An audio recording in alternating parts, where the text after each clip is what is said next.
Well, didn't that time fly by? 1 week gone already. So here we are. This week we're going to be talking to another artist that was at Flux exhibition a couple of weeks ago. Really interesting artist as well. Got some fabulous work to talk to you. But there are a few things coming up. You need to keep an eye open on social media because I'm going to be launching something in a few weeks' time that is a bit of a game changer for me, and I hope it will be for you. So keep your eyes open on that. There's also a few more exhibitions coming from Flux too, so there'll be some announcements about that too. So tonight's guest, well, quite amazing, really. So, raised amidst the vast open spaces of South Africa, my guest has long been drawn to the intuitive rhythms and healing intelligence of the natural world. Her symbolist mixed media paintings are otherworldly excavations of memory and energy, inspired by the sublime light and fluid space in nature. Amazing words. Not mine. They are Natalie's words. She links the transience in nature with the ever changing emotional landscape of human experience, focusing on the invisible yet felt forces that shape us. After attaining an honours degree in fine art, she spent 20 years in arts education and now devotes herself fully to her art practice. So, as usual, I've created a video of her work. It is amazing, and you're going to be blown away by this. So let's get straight into the video of Natalie Clarke.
So that was Natalie Clarke Art on Instagram. Our website is not up and running as yet, so we'll get to that in a minute. But let's bring Natalie into the chat.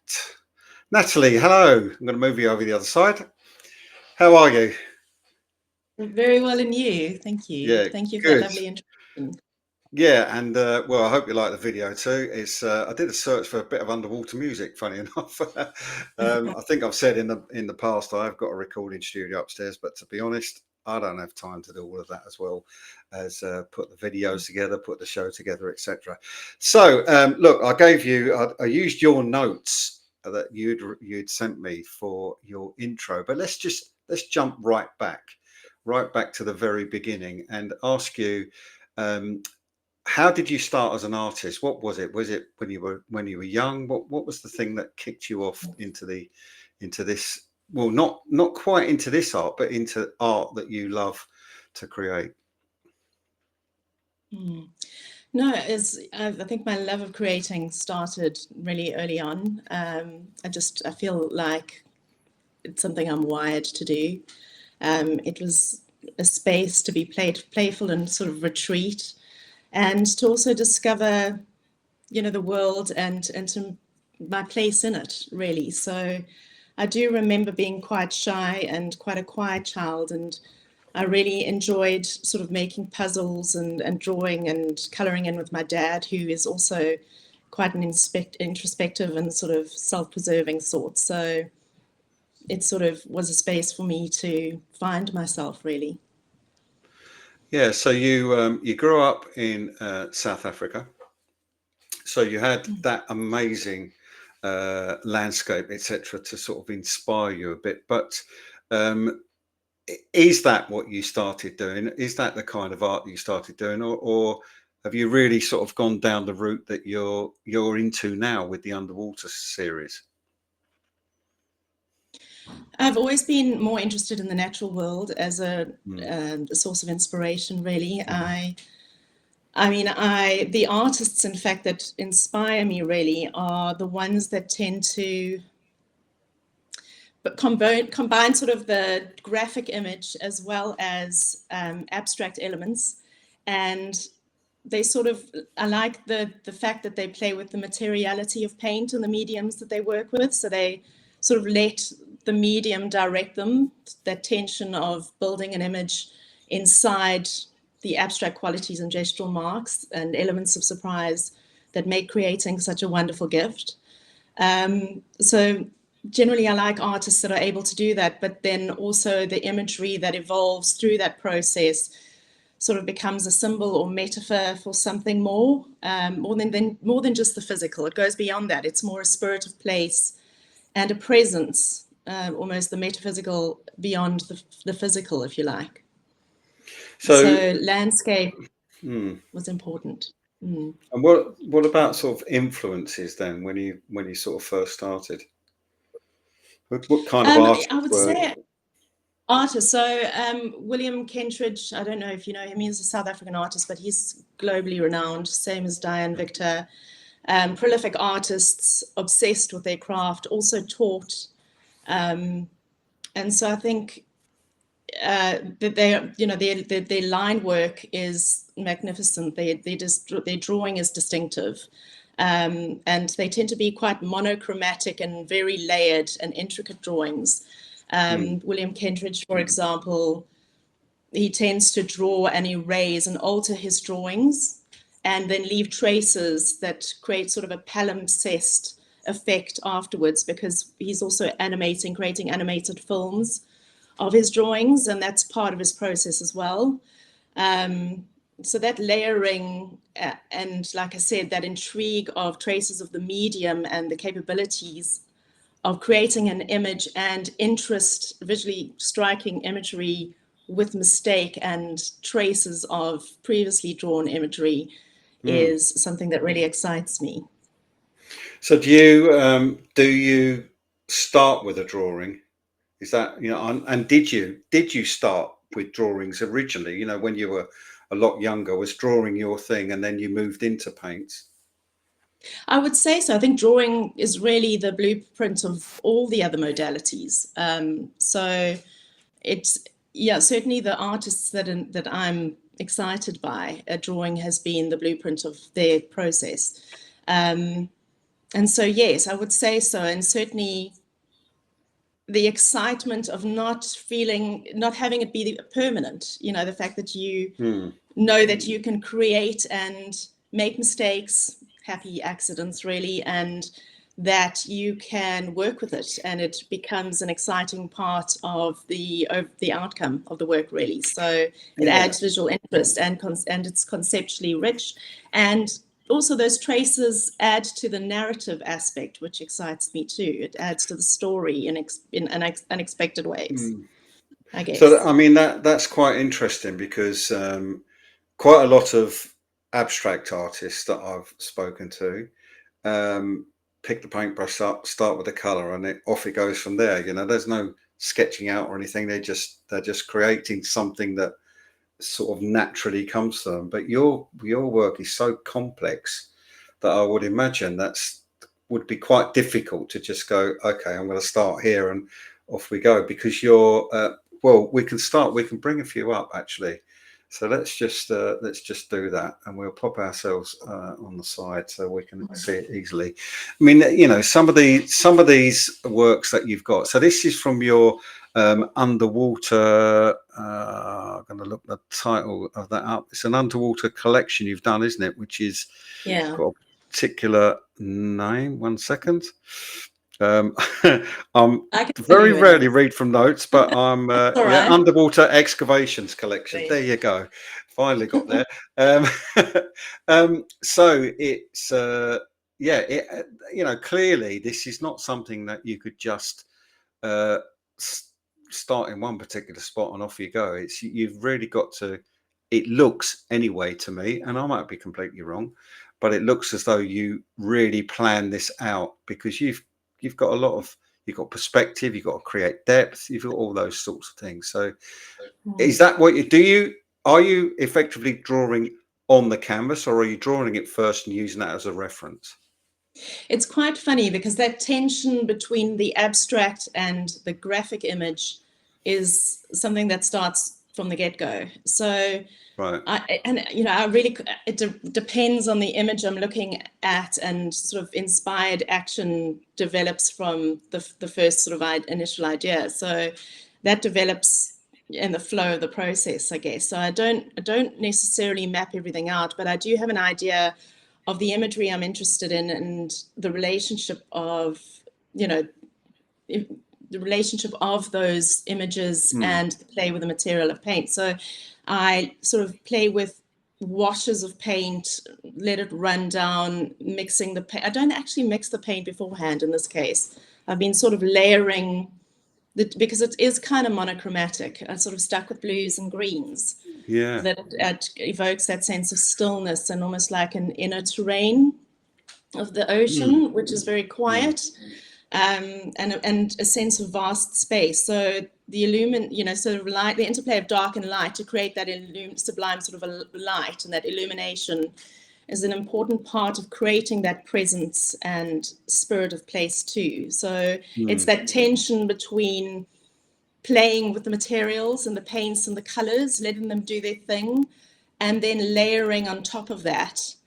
And the hardest part is sometimes the most beautiful marks and gestural marks are created in the beginning, and there's a risk of losing them in the layering process. So I'm very mindful of that too, because I quite like that surprising and the twists and turns and the meandering and the looping that happens in that tension between letting the materiality of paint direct the composition, and also building the image around that to create a metaphor and a narrative that works with the concept, something makes something conceptually rich and both visually pleasing as well. So one question I have then is, firstly, I've seen these in real life, so they are sizable. Some of them are sizable works, and some of them are smaller. Obviously, you've got a complete range of different sizes, and we can see some behind you. If I pop you to full size there, we can see some of them behind you. So, firstly, what would determine size? And the second question is, what are we talking? Acrylics, oils? Which is your paint of choice?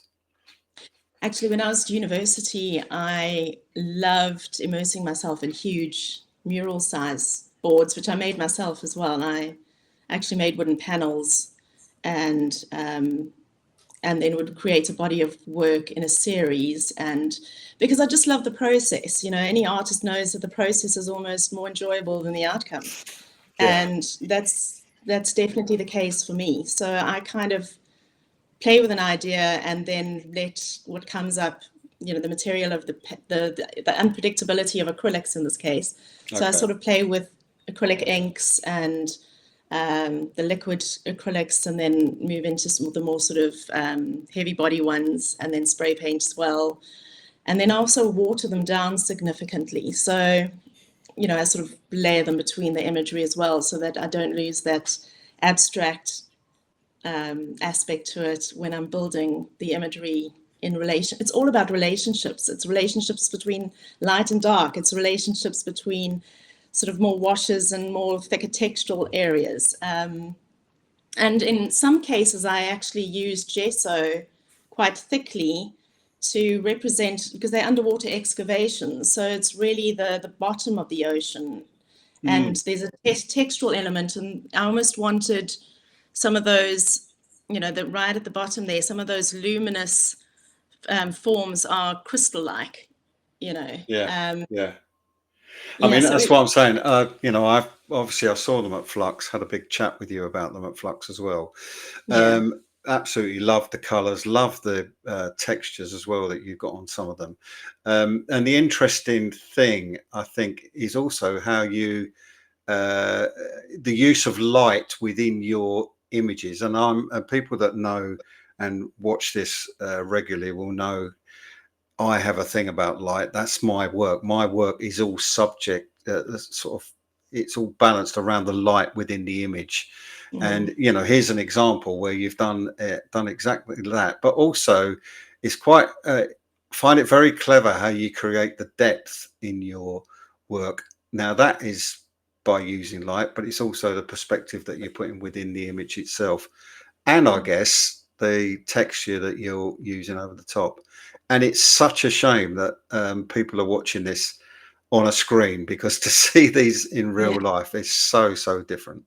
So how do you? So again, this is I find it interesting. Do you start with a canvas that's got a base coat on it? Is that how you start, or are you going straight onto the raw canvas? Some are wooden panels that I've used gesso on just to create a surface on which to give sort of a base for the paint to have sort of traction, if you like. Others are canvases.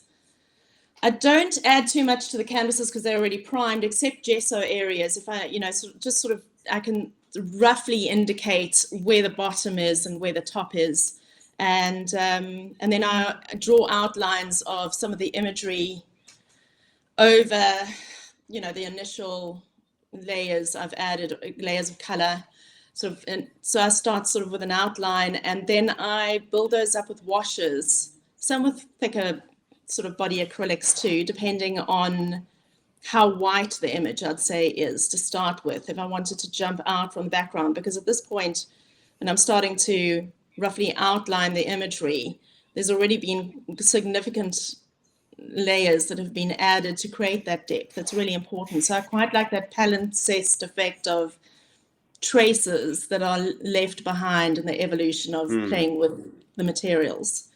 And then I just play with light and dark interchangeably right the way through. It's only really at the end that I start playing with the significant highlights that will either push the image back in areas or make them jump forward. Because in some, it's got to do with showing that that ascending, that sense of floating and ascending to the surface from the depths. Yeah, so that's very evident. That is very evident. I mean, it's very clever. Look, all of my work is heavily layered. There's in some cases there's thousands of layers in what I do, but it's there to create the depth. And you're effectively you're doing the same thing. Some things you need to push back, and it's not necessarily just the perspective doing that. It's actually the light. And the way I often explain it to people is that if you were to go outside and look into the distance between you and the furthest object, there's all these water droplets in the air. And when you're putting something together, you've kind of got to put that in to push that building or whatever it is back.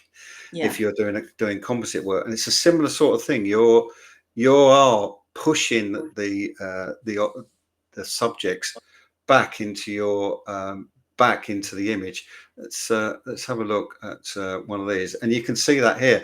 I've got one question though. Is there's a lot of sharks in your work? So were you badly bitten as a child or something?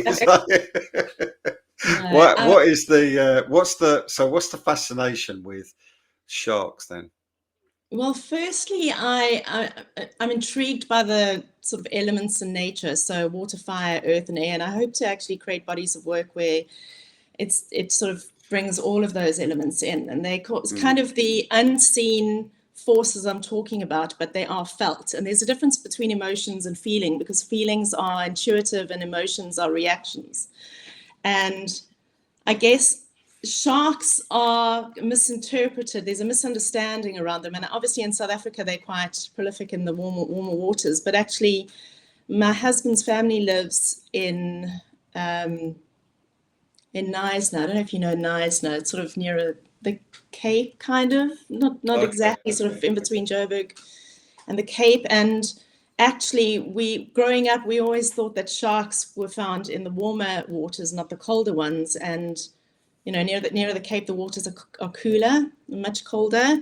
But because there's a growing population of seals, it's drawn all the great white sharks in, because that's their main source of food. So they're everywhere. And so we tend to visit every 2 years, and you can actually see them from the cliffs. So I used to be a competitive swimmer as well, right throughout from the age of 11 right through my schooling years. Avoiding sharks, no doubt. Yeah. I do love sharks because they're apex predators, and so are we, really. And they reflect back to us our capacity to achieve so much more when we actually act from our gut sense and leap from the heart and the intuitive wisdom of our heart. Because they're masters at navigating the unknown and uncharted territories. And that's what that's the canvas of life we've been given. So really they reflect back to us what thriving could look like if we didn't intellectualize our worth or our reason for being, and we actually just did what was inherently guiding us. We actually followed those nudges and prompts from within. So that's really what it's about. Okay, but it's not just sharks, because the jellyfish are there as well. So you got not a killer as such, but can be in some of them, but still an element of danger sitting in within the pictures you're creating. So let's just understand what's going on here in this particular picture. I mean, we haven't sort of delved into some of them yet because of the way you're already talking about them. But tell me what's going on in this. What was the inspiration? Well, the underwater excavations theme for the whole collection, the whole body of work really is a metaphor for self-excavation, and the fact that it's delving into the unseen parts of us, and the unknowns, and it's quite a scary process in the hope to find the light. And so it's quite interesting. I love hearing your perception of what you see, but for me this is really just the dark womb within the ocean, sort of near the bottom, where these excavations are sort of take place, because they happen on the ocean floor. And generally those excavations are endeavors of curiosity to find buried treasure, and to dig up history and an understanding of people and places from before. So it's kind of a metaphor for that, finding the parts of us that we don't let speak or listen to in the noise of the world. And it's represented in water, because beneath the surface of the water is quiet. We move away from it's another world. We move away from the noise of the world, and we almost suspended in animation. And the objects of the world, like the crates that you see in some of the paintings, they're oyster crates, and obviously we eat oysters, but they also, we know what's found inside oysters is pearls and treasures too. So, and these objects actually look completely different underwater than they do on land. They're heavy, they're man-made, they're geometrical, and I quite like them juxtaposed against the natural element of water, which is a violent, sort of a vital, life-affirming entity that is fluid, but also contains. It holds you, and it suspends you in the present moment. You can't breathe underwater, so you have to be present in the moment.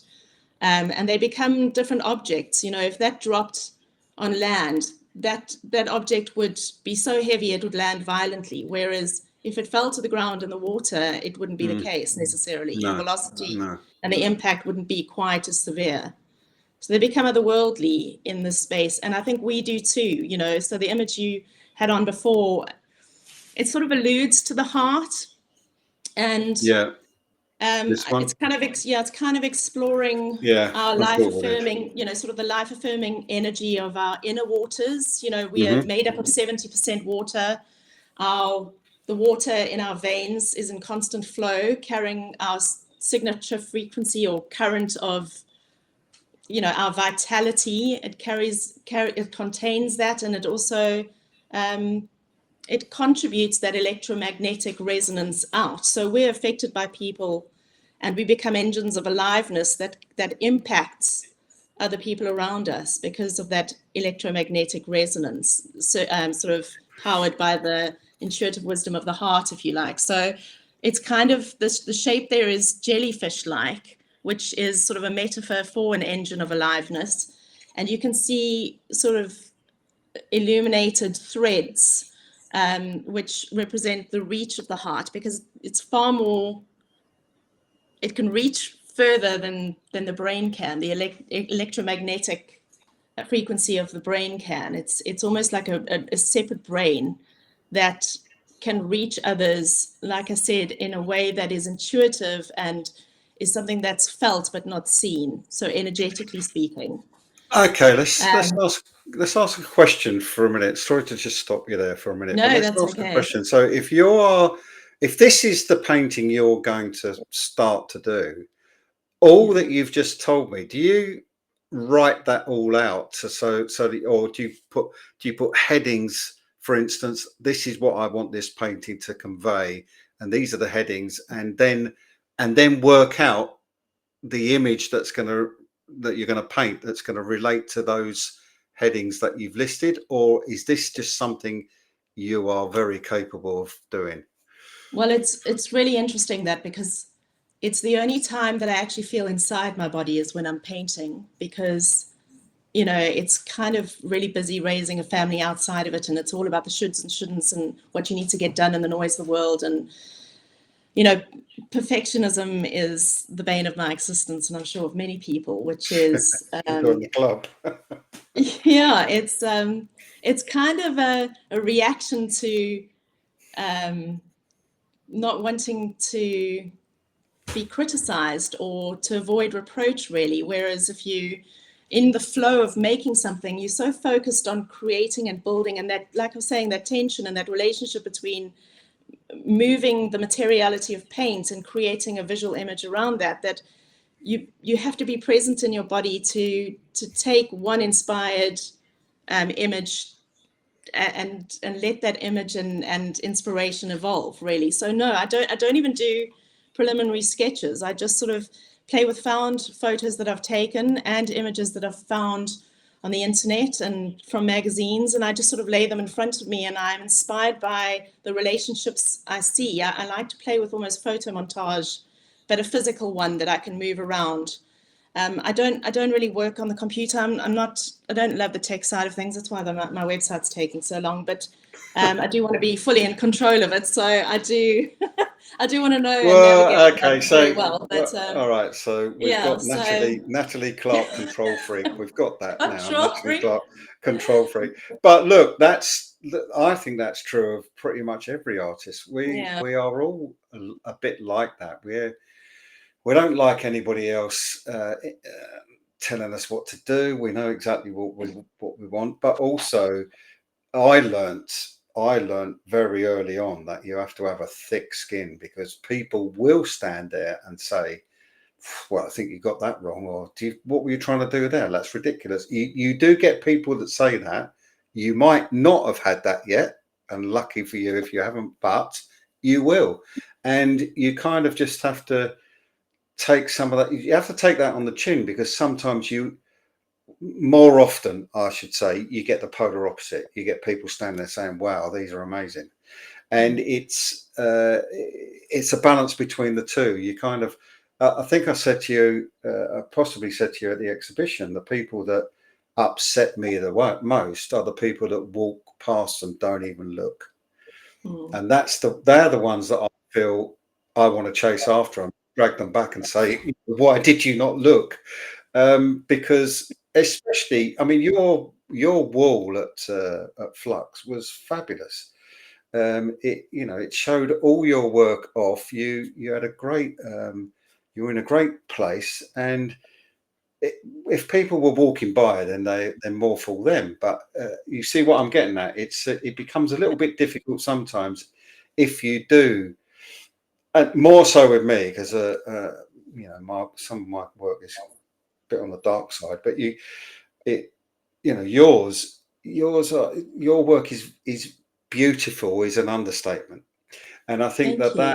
that is the sort of thing that would sit anywhere in somebody's home. But I'm just going to quickly go right to, okay, I'm going to scan down a bit on your Instagram page. So your Instagram, which, look, let's quickly bring that up so people can see where it is. I will share the entire screen here. So this is your Instagram page, which is at Natalie Clarke Art, and it gives a bit of an insight into. I mean, you can see here. This is like you're kind of explaining exactly what your influence is, how water becomes such a big part of what you're doing. But if we just go back one, you can see also the size and the colors bit more perhaps than we can see on the screen as well. But let me just stop that, and you'll see here this one. If I move off it, you can see what your work actually looks like on the wall, and it putting your work on the wall is really quite an important thing as well, because an awful lot of people can't visualize at all what a piece of work looks like on their wall. There's Mm. quite a few apps out there that you can use to do that, but the truth is, it's always better if you're gonna show it on the wall. So we can see from your Instagram page that this is your underwater excavations. I'm going to jump back to because you started talking about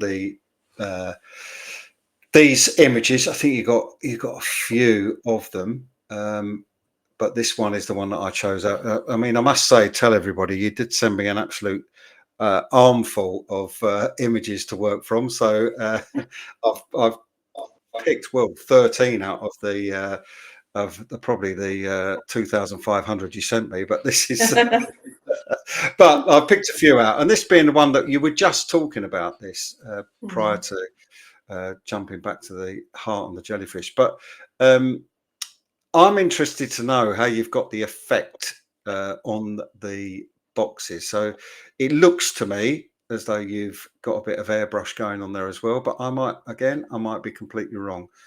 So talk us through sort of your technique in this particular instance.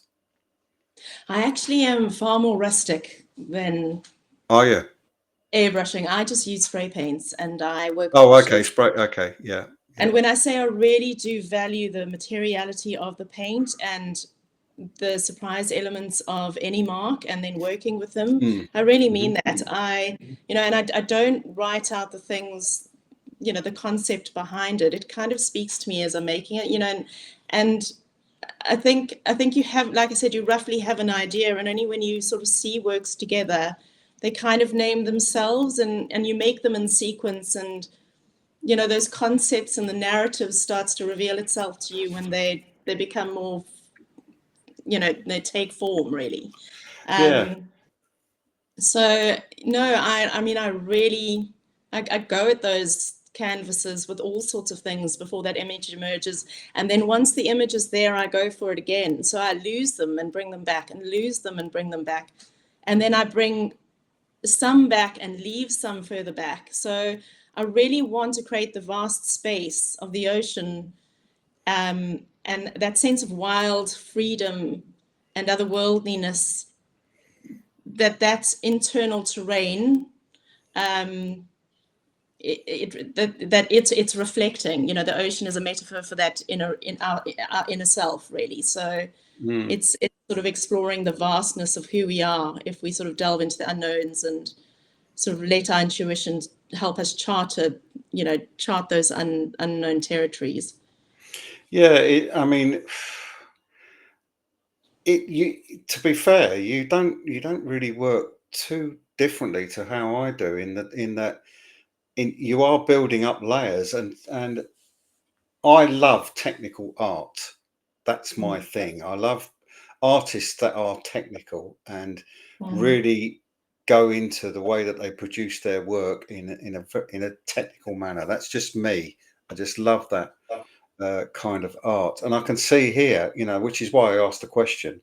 What technique have you used? Because out of all of these interviews that I've done, I haven't interviewed anybody that does the same thing. It's quite remarkable, really. But what that means for me is I learn a huge amount. Yeah. This is not something that I'm going to go, oh, right, okay, great, get myself a canvas and start doing Natalie Clarke. That's not going to happen. No. But I love the fact that, you're never too old to learn. Mm. And I love the fact that I learned so much from doing these interviews, and I have already, just in the while that we've been talking tonight. So, you're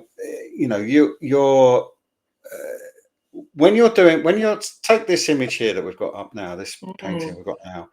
Um, you've got your color palette, which we've already spoken about, the underwater feel, the colors that represents. But then your focal point changes because of what you've introduced in the middle.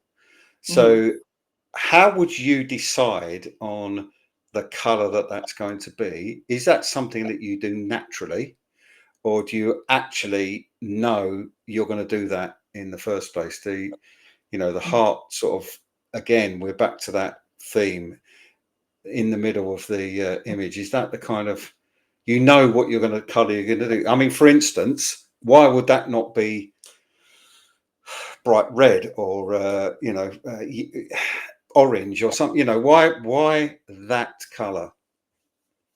I guess it's, I'm working with a set of colors, and Mm, they're very varied blues moving into green, and green has yellow in it. mm, Um, and so I'm not veering too far off that, but also I'm talking about illumination too. So exactly. those Yeah. light Exactly. threads, energy Yeah. and light threads, and like I said, sublime light is a huge theme in my work. So it's Mm, highlighting that sublime light, and almost the big the fact that we sort of rise as we mm, sort of work with our intuitive gifts, and we really self-reflect and introspect, really. So in this particular image, I found an image, an underwater sort of image, but you can see that the surface is not too far from the ground. And so those linear aspects, sort of the scene was set before I added the sharks in this particular one. So the sharks came before the heart at the bottom, but I didn't really want the heart to look like a heart, although it evokes that. And I'm not sure, I'm saying the heart, but I'm not sure if that's what you really see. I'd be interested to know what that looks like to you. Well, certainly in the previous two that were like this, which has now led me to, which is why I said heart in this one. I mean, if we jump back a couple, this one and this one, definitely heart, and which is what led me to say that about this. And I think the same. But again, look, people see something different. To me, that could be the head of something, couldn't it? Mm. Another sea creature. It could easily be that. People will see what they want to see, Yeah. and who are we to say they're wrong? Because No, especially if they love it and they're going to buy it, you're not going to you're not no. going to dissuade them from No. doing So that. my reference for this was really highlighting the heart as an entity, and Mm, something that powers our circuitry. And so it has a current. We have a signature frequency and an energy that we share with the world, and it's powered by this intuitive entity. And it also powers the water within our system. So we are made up of 70% water, and that vital element of water is within us. And so All those lines represent connection again, and it's almost like those two sharks are reacting to that, that Yeah, yeah, electromagnetic resonance, if you absolutely, like. You absolutely. can see the lines coming out of them, and they almost allude to shark nets, synapses of the heart, possibly ley lines. All the linear aspects, and they represent the chopping of water, but also they're sort of markers of history and memory and the fluidity of water, and also the fact that we are made up of water and we're fluid and have reach. We have the power to connect. See, I also like the fact that you're not portraying these as crystal clear water, because in most of the world it's not quite like that, and there is that element of all the little bits and pieces, which apparently are microplastics half the time, but all the little bits that are in the water, you're putting them in, you're giving it that look that we all know is actually more real.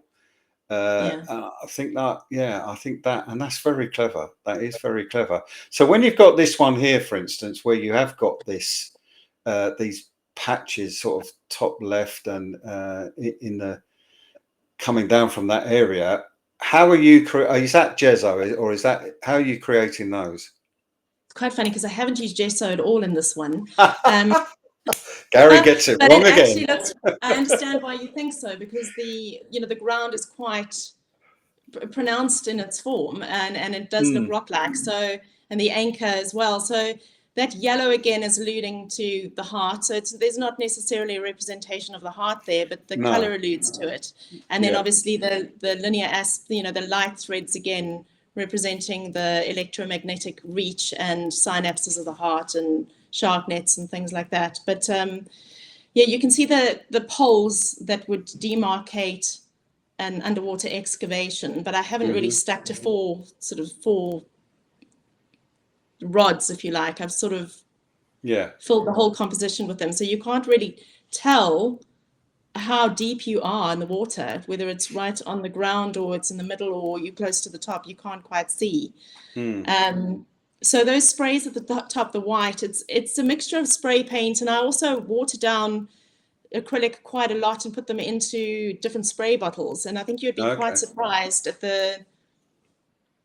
how transparent those washes are. They're more water than they are color. And I just build them up and build them up and build them up. And eventually I sort of highlight some of the sprays with the whitest of white obviously you've got to mix the colors into your whites right the way through. And you're basically building up the luminosity of an image, not just with white, until it does get to the purest of light, to create that sublime light. And obviously, very clearly, we have a heart this time. But also, I think, again, it's very clever how you've, in the same way. So I say this a lot, but I looked at the way that Caravaggio and Vermeer created light with a paintbrush. You're doing the same sort of thing. You want the viewer to actually look at a particular part and understand what's going on in your paintings. But I have to say as well, I think you absolutely need some. You're so good with words, all right? So I think the words, and I think you had them. I think you had this at the exhibition. The words need to go with each painting. There needs to be some, this kind of it's not an explanation. It's quite more poetic how you actually put words together to go with each painting. I think they're an integral part, and I would hope that when you sell one, the words get put on the back, stuck to the back, because they need to be. But I am right, aren't I? You did have you had little panels, didn't you, beside each image explaining. I had my bio explaining the work as a whole, and there's one image, if you wanted to go to, the slides that I created from Flux, you can actually see the wall, so you could kind of see the body of work together as a collective, and you can see the narrative unfolding. but really I'm speaking to you. The words come to me as I'm looking at the image and how I created it. So it's not like I've Yeah. written them down. It's what came No, to but I me, and think, yeah, I think you what I need was to. trying to achieve there. So yeah, so the I heart feel, there. I feel that so this personally, I feel that your words and the way you talk about your art is an integral part that needs to go with the painting, Yeah, because you're very good with words, and I think that thank you. those words are, for me, they become an integral part of the work. This is not just about a painting, it's about the emotion and everything else that goes with it. And Yeah. if you create, you can create that emotion without the painting being there. So when you put the two together, I think that's a really integral part of what you do, and I think that should be, without question. I mean, if you can't remember what you said, just go back and look at this interview. No, Because I think it's really, I think it's a really important piece. You get so many artists that you have to. I think you have to understand, and I think we sort of. I might have mentioned this at Flux. I certainly mentioned it loads of times on this. You have to understand that you're selling a product, and an integral part of your product is the words that accompany it. Those two go together hand in glove, and I think that's really important fact that I certainly would. I think if I had one of your paintings on the wall, I would want the words beside it. I would want, because it's, as I said, it becomes quite poetic in its own right, and I think you definitely, my personal view, of course, but I definitely think you should put those together. It's really quite cool. The time's zipping by. We've got about yeah. 15, not even 15 minutes left, so it does zip by really quickly. I did sort of say that to you, but I'm interested in this one because it's a little bit different. So give us a little bit of an explanation as to what is behind this one. Actually, this one's my favorite one. And actually, I used a canvas that I had lying around for a very long time. And it's not a format, or shape that I would have chosen, but it was kind of fitting for the idea of the resurrection. And I only sort of saw that because I've used moths quite a lot throughout the panels as well, although they're not quite obvious. And that's also my objective. I want ambiguity in the work so that the viewer also has their own point of reference and they make meaning from the work themselves. Mm, Even though there's a narrative there, I do like things to just allude to certain objects, but you make what you will, and also you come across all sorts of details over time. They're sort of uncovered, so it makes it visually interesting for the lifetime that you have them. mm, You see mm, new things in them. So this one in particular, you can actually see the ground marked out by the poles they use to sort of outline an underwater excavation. And really, I did look at an image of a heart at the bottom, and the sort of light threads that you see around the heart and all the others, that's sort of mm, reaching upwards. So it kind of draws your eye. You sort of see the white light, but it also draws you down, and then the eye goes back up again. So you're looking up and down really. And those lines sort of move the ghostly shark behind that moth upwards, and it looks kind of like a cross. yeah, yeah, yeah, yeah. And I think we are kind of walking resurrections. We die, and we reshape our identity all the time. We learn more about ourselves, and we become someone anew every day. We're always Mm, learning and growing and evolving. So mm, that's really what it means for me. So it's a ghost-like shark because I guess it kind of represents the fear around sharks and the subconscious fear that accompanies us in this life journey. So it represents that fear that comes with the unknown, but also moths are represent sort of transformation because of the cycle they go through. They yeah. rejuvenate and evolve. So it's our ability to that transformative power of overcoming really and becoming, involved in becoming if you sort of go inward. So in the last few minutes, 20 years teaching. Well Mm. done. I lasted 3, but 20 years teaching. Um, and this collection that you've got now, this underwater excavation. So what did you do before that? What kind of work were you producing before you did this series? Well, I've always been interested in, like I said, the natural world, mainly landscape or animal, flora and fauna kind of thing in relationship to the natural world, because I'm sort of focused on the interconnection we all have to the landscape, and actually, it's what feeds us, and it's the vital entity that supports our survival really on Earth. So, and like I said, I quite like the felt forces and trying to indicate that those sort of unseen, that's why there's ambiguity in work. They're kind of not recognizable, but they do allude to certain things. Yeah. And they're quite gentle and suggestive rather than quite Mm, clear, even though they are mm, graphic images.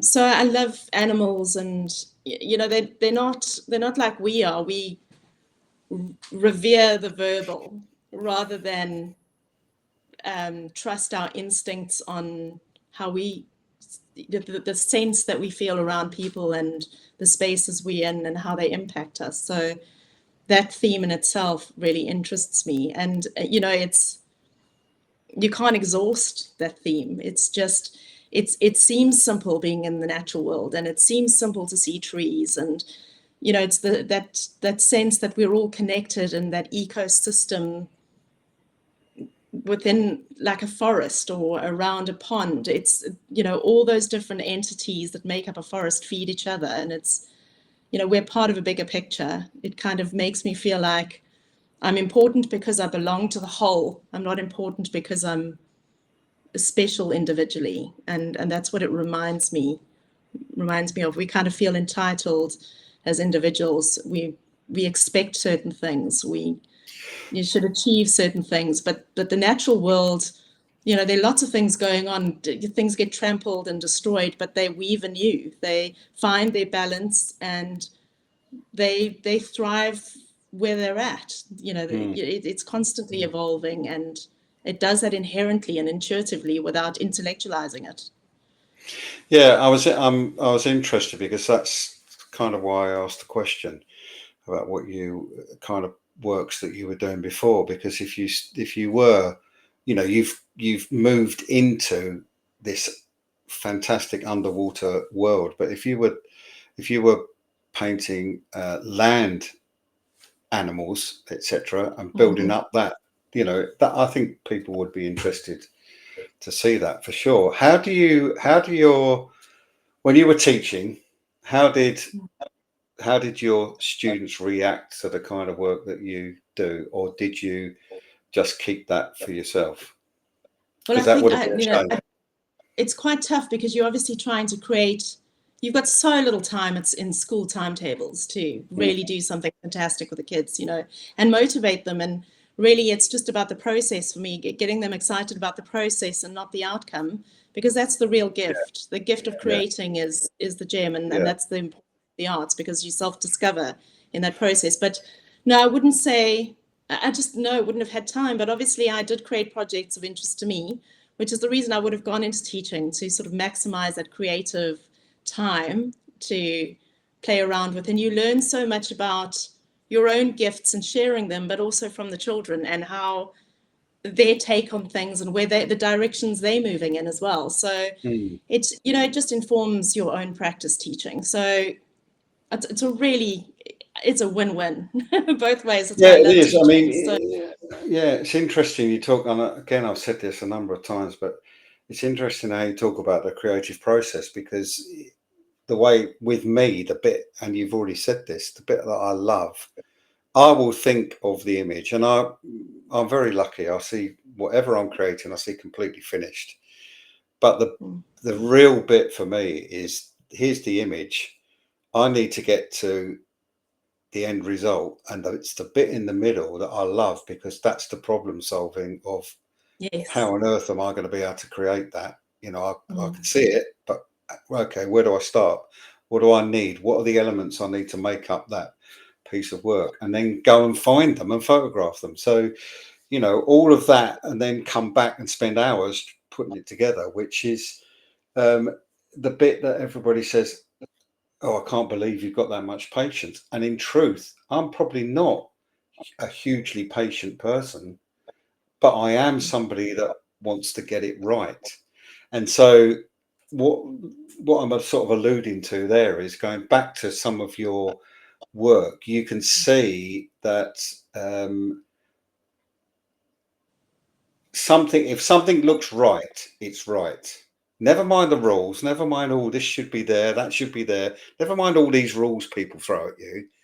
If it looks right, it's right. And I think that's the bit as an artist, and you're in a similar vein, is that you strive to actually meet that criteria that's in here that says, yeah, this is now right. I'm happy with that. We can go on tinkering forever. We're all the same. You can still be making little I think a little change there. But the truth is, it either looks right or it doesn't, in my view. So it doesn't fit with all the rules. So what's next for you then? What are you What's going to next? be?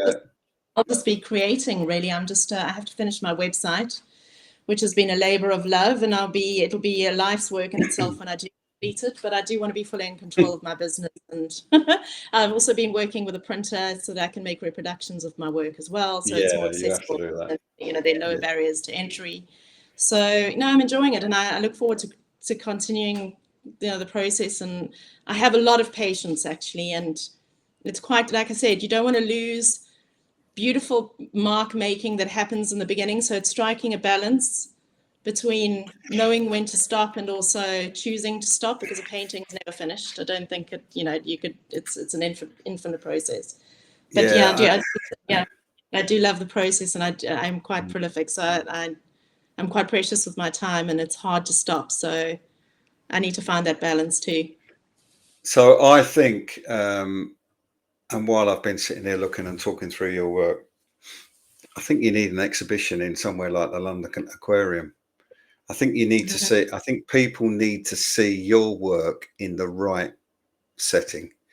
And I think maybe approaching somebody like that, Whipsnade Zoo, any of those places that have got an aquarium, would be a fantastic place to have an exhibition. And I think once they see your work, they're going to be jumping on it, thinking, well, yeah, this is exactly right. We should have a little exhibition here. And they're the sort of things that you need to sort of push. I am going to just bring this up again, look, so that people can see, because this is Natalie's Instagram. Please jump on, give her a like, and follow her progress. I can share the screen once more as well, so that we can see your work. So you can find her on Instagram as Natalie Clarke Art, as you can see up the top there. And these are all the works and videos that she's actually got on there. And I'd like to see that follower. I'd like to see that make a big jump. So jump on and love her work, and keep up with her as well. And I think this is kind of what this is all about, really. I actually started. I started doing this live broadcast as a bit of PR for artists, because it's very difficult to get PR. You can employ a company; they do a great job, but in truth, when you can't afford them anymore and they stop, the old PR falls off a cliff. So, you know, doing something like this, it gives you also the ability to say to people, look, if you really want to find out a bit more about me, jump on this and have a watch. I have loved every second of this, and thank you so much for coming on. I'm going to wrap this up, because we have just hit the hour, so that's great. So if anybody wants to find out any more, as I've already said, jump on Natalie's Natalie's Instagram page, but also I think you can you'll be seeing some other exhibitions in the future, because your work needs to be seen. Quite important. And I'm just going to bring you up full screen once more, because you can see Natalie's work behind her and what it actually looks like in real life. And I think anybody would be delighted to have something like that on their wall. Especially, it's quite a clever subject, I've got to be honest, because especially the way that the world is going at the minute, it's great to have a little uh, bit of nature, understanding nature, and understanding all the things that you've said in this show about your work, which is, I'm going to say it again, get those words down and put it with those pictures, because that's so clever, Thank such a you so clever thing. much. Well, I Thanks haven't for had having me. anybody. Yeah, well, it's a pleasure, and I haven't had anybody that's done that so far, because there's a lot of depth that you've gone into when we've gone through the pictures, but the words and phrases that you use to describe them, as I said, it's really quite poetic. So when we finish this broadcast, get on your computer and start typing away and get those words put together, because it's just great. And if Thank anybody was at Flux, you can see the magazine here that came with Flux, and Natalie is in the centre there, and she has got some really good descriptions down from that. So don't run away. We'll have a little chat afterwards. But for now, thank you very much for coming on. It's been an absolute pleasure having you on. Thanks for having And me. Can I just say I will be at the Untitled Art Fair as well, which is the beginning of September at the there you Old go. Town See, I said Chelsea what's next. Hall. So I will be So exhibiting there. Sorry, I should have okay, mentioned the that. Untitled. Yes. When? So what date was that? It's What? the 5th to the 7th, if I'm not mistaken. I will Right. be advertising that on my Instagram. So Okay. I will be exhibiting there at the beginning of September. Brilliant. Okay. And one final thing to say to people is, look, this broadcast has actually we've pre-recorded it the night before. It's going out live. You'll see it all as live. But any questions you've got, if you drop them underneath and put them in there, Natalie and myself will be able to answer them. So it'll be great if you did that as well. So in the meantime, Natalie Clarke, thank you very much. Thank you very much. So I'm going to just turn you off out there, and I'm going to wrap up. So yeah, brilliant. Next week's artist. Now that's if she's remembered, because I haven't actually heard anything just yet. But next week's artist, I will show you who she is going to be, and it is actually Wendy Chris Evans. So this is her website. This is the kind of work that she does. So we will see you next week at the usual time of 7 o'clock. But for now, thanks very much for watching. Catch you soon.